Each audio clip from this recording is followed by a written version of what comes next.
มาฟังกันนิดเพื่อนนิสิตนักศึกษาผมมีปริญญาจบมหาวิทยาลัยลำเรียนจนจบตั้งแต่ตะวันออกเฉียงใต้มาทำงานรับใช้คนตะวันออกกลาง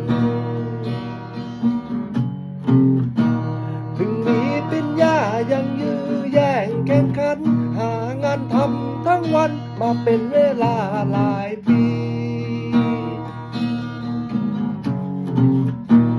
มนุษย์โลกนี้ช่างดิ้นรนขวนขวาย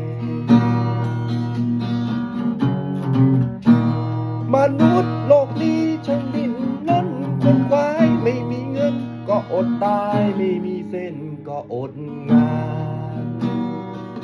ให้มันลอยให้มันลอย